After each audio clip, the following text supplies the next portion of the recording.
Lagi lang natin i-check, kasi di ba sa mga kalalakihan, lagi tayong mag-check ng ating mga pang-ibabang suot.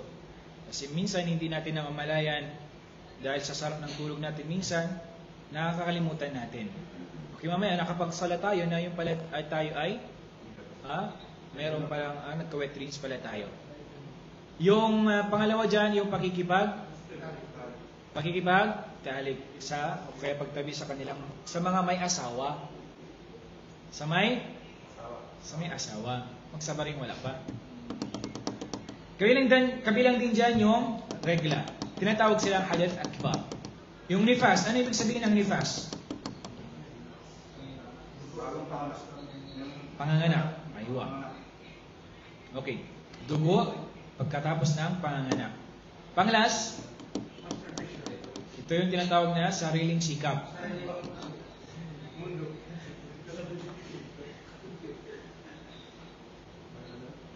Yung sariling sikap. Okay. Ito ay mga malalaking mga pangyayari. So, paano to siya linisin? Kailangan siyempre paghugas at pag-ablution at kailangan ng ligo. Kung yung sa maliit, sapat na maghugas ka at magwudu. Pero dito, sa hadath akbar, kailangan mong maligo. Ibig sabihin, hindi sapat na panglinis yung pag-ablution lang. So, kailangan mong maligo. Inshallah, darating din tayo sa tayammum, inshallah ta'ala. Tama. So dito, paano ba yung pamamaraan? Halimbawa, sinong pwedeng tanungin? Si Bro Javier na lang. Kapag ikaw ay maglilinis, anong unang mong gagawin? Halimbawa, sabihin natin wet dreams. O kaya ikaw ay mayroong asawa. Na-miss mo ang iyong asawa, tapos nun, paano ka ngayon maglilinis? Halimbawa, pupunta ka na ng CR. Anong unang mong gagawin? Nagbubugas ako sa maselang partes eh. Tapos, magbubugas na ako ng tubig. Yun yung sinasabi nilang, meron kasing tinatawag na ghusl kamil. Meron namang hindi. Aywa, yun ang gagawin mo. Maghugas ka ng pribadong katawan, tapos nun, buhos na agad. Okay. Tama naman yun. Pero hindi mo lang nakuha yung pinaka-kompleto. Maligo muna ako, tapos maghugas ng kamay. Dahil, big sabihin, pagpasok mo ng banyo, ligo agad. Ligo agad, tapos maghugas. Pagkatapos kumaligo, magkuskus ng lahat. Maghugas ako ng kamay. Tapos hugas ako yung private na katawan. Yung likod sa kahawa. Saan mo nakuha yan? May nagturo ko sa'yo, yun lang yung parang naalala mo. Si Bro Walid, yala bismillah ya Bro Walid. Kaya makinig. Private parts, kailangan mag-uuro. Aywa? Private? Kahit sama niyo pa, mula bibig, ilong, namos, ulo, tapos naman. Kung maligo, mula sa kanan, kaliwa. Okay, actually dalawa yun siya.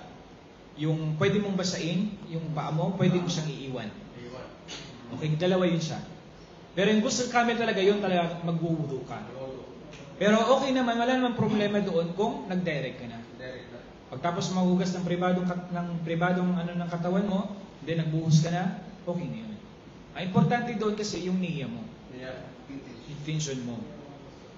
Okay, kasi minsan mag-intention ka para sabihin mo magsala ako para mag-ilis. Pagkaiba rin yun doon sa pan. Okay? Nagets na ninyo. Okay, para hindi kayo magpunta ng masjid, sabihin yung iba, punta ng masjid mamaya, junub. Alam mo yung junub, yung term na ginagamit ng junub talaga, lalo sa mga born Muslim, ginagamit yung junub. Okay? Junub ka sabi nila. Okay, ganun sa mga born Muslim, ganun yung ginagamit nila. Okay? Kaya nga, sa mga dua, Allahumma gfir lana junubana. Mali yun. Dhunubana. Okay? Khatir. May oras pa ba tayo? Okay. So dito tayo sa uri ng tubig. Tubig na malinis. Ito ay ang tubig na nananatili sa original na katangian ng pagkakalikha sa kanya. So ito yung mga malinis. Ibig sabihin, originally siya ay nilikha ng Allah subhanahu wa ta'ala sa kanyang katangian na malinis siya. Ano yung halimbawa nito?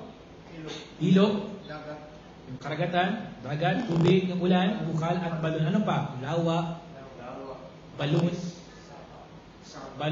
ayun, mga bukal, di ba? So yan. So ito ay mga malinis na tubig. Pwede natin itong gamitin pangulo, panligo. Okay? Pwede natin ito siyang gamitin. Ang batas nito, sinabatas ng paggamit nito dahil ito ay malinis at maaring gamitin. So yan. So, sabi ni Kwan, mineral water. Pwede ba? Zamzam? Ito ay mga inumin. Hanggat mayroon tayong magamit na iba, yun ang gamitin natin. Kasi kailangan natin yung pag-inom. Okay? Hindi sabi mo, ay marami man akong pera. Kailangan mineral water yung gamitin ko. Okay? So hindi ganun. Okay. Pangalawa, di ba, unang uri, malinis. Ngayon naman yung tubig na marumi. Ito ang tubig na nagbago ang kulay, lasa o amoy dahil sa maruming bagay, maging ang tubig na ito ay marami o kakaunti. So, yan yung lagi nating tandaan sa sa tubig. Nagbabago ito yung amoy, kulay, lasa pati amoy. Inshallah, ma-emphasize pa natin ng gusto yung mga pagbabago na ito, inshallah ta'ala. Tama? So, anong mga halimbawa nun? Yung tubig kanal, yung alak, tubig na may dugo at nagbago ang kulay, nalagyan ng patay ng hayop. Ano pa? Ano ba yung mga maruruming mga tubig? Inshallah makuha natin yan. Malinis yan. So ang batas dito, hindi maaring gamitin ang tubig na ito panglinis. Okay, yung mga sa kanal na yan, hindi talaga yan pwedeng gamitin. Kasi hindi mo alam kung anong mga najis, yung mga dumi na tinapon doon. Diba? So, yung mga laman loob ng hayop, mga patay na hayop, maaaring dumalo yung na doon. So, hindi talaga siya pwedeng gamitin. May tanong kayo dyan? So, ano yung tatlong basihan natin? Kulay, lasa at amoy. Okay, kulay, lasa at amoy. Inshallah, makakuha natin yung usapin. Tama. So, yung pagbabago ng tubig, mayroong ito siyang dalawang. Okay. Tinatawag na maun tahur at maun tahir. Magkaiba yan sila.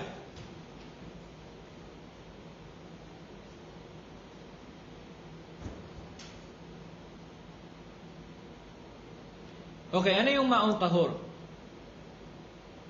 Pag nagkaroon ng pagbabago, hindi natin. Anong halimbawa nun?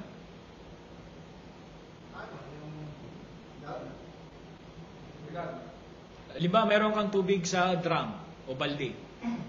Nalagyan ng konting dumi. Hindi naman nagbago yung tatlo. Ano yun? Kulay, lasa, pati amoy. Okay. Hindi nagbago yung tatlong katangian na yun. Ibig sabihin nun, hindi naman naka-apekto sa kanya, pwede mo siyang gamitin. Ito naman yung tahir kapag nagbago sa magitan ng malinis na bagay na makaka-apekto sa kanya at mananaig ito sa tubig at hindi na ito matatawag na tubig. Anong halimbawa nun? Oil. Ayun, yung binanggit kanina ni Bro Al-Sultan. Yung mga soft drinks, juice. Okay? So, nanaig na yung nag-iba na yung lasa niya. Okay, pwede siyang inumin, pero hindi na siya pwedeng gamiting panglinis. Ano, maligo ka ng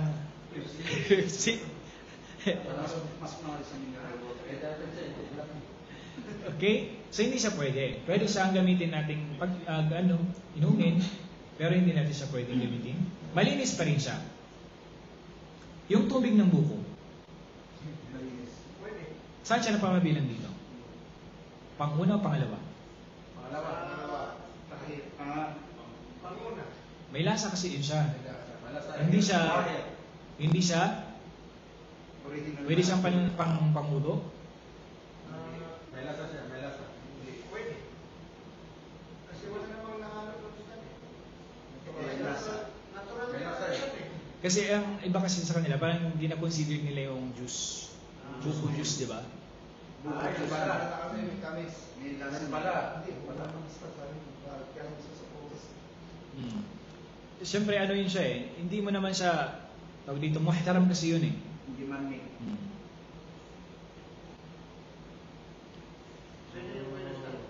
Pwede. Hanggat meron ka pang magamit na iba, ano lang gamitin mo. Mahal. Okay, dito lang siguro to inshallah. Okay, summarize natin. Ano yung mga nakuha natin?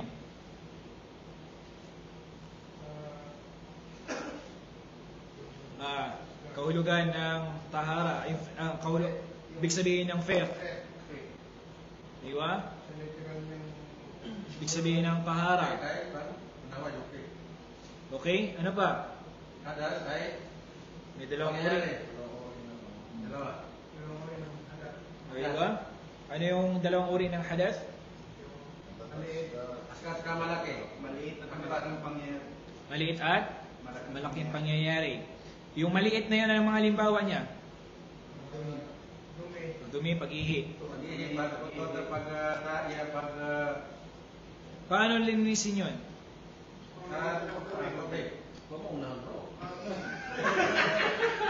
Joke lang, joke lang. Tapos, yung isa hadath akbar, yung malaking pangyayari. Paglabas ng dugo sa katawan. Dugo may... Paglabas ng dugo, Huwag mo unahan bro. Wala pala. Regla. Regla. Ano sa Arabic yun siya? Tinatawag na? Nipas. Hindi. Sa mga Regla niya yung pas. haid. Haid. Haid regla. Haid. Nipas. Menstruation. Ito lang pala. Okay. Ano pang iba? Nipas. Sariling sikap. Sariling sikap. Sa mundo. Ano yan? Pakikipagtali. Aywa. So yan. Anong kailangan natin para malinis? Lego. Mali, bago muna ba? So maglinis muna tayo ng privado, then Tapos maguto. magtulo at Pasanang. At maligo na. maligo. Aywa. So yan. Tamam? Tapos magkabla. Tapos ito, yung dalawang uri ng kwan. Kabaguan na malinis. Yung tahor pati Tahir. tahir. Ay, yung tahor, ibig sabihin yun yung halimbawa tubig talaga. Tubig talaga. Tapos hindi nagbago yung Minsan may mga... Yung tahir, halimbawa nito yung mga juice. Juice. Tahir. Baka may halimbawa magtanong ako. Magbigay ng halimbawa ng uri ng tubig na malinis, okay? Tapos sasabihin ko yung tahir. Tandaan ninyo, magkaiba yan sila tahir pati tahur. Ang tahir, dyan yung halimbawa niya, yung mga juice, soft drinks, okay? Siya. Dito naman sa tahor, dyan yung mga tubig. Yung ano, okay? Tubig ng gripo, ano bang gusto mong tubig na wasa? Bukal. Okay, yan. Siya.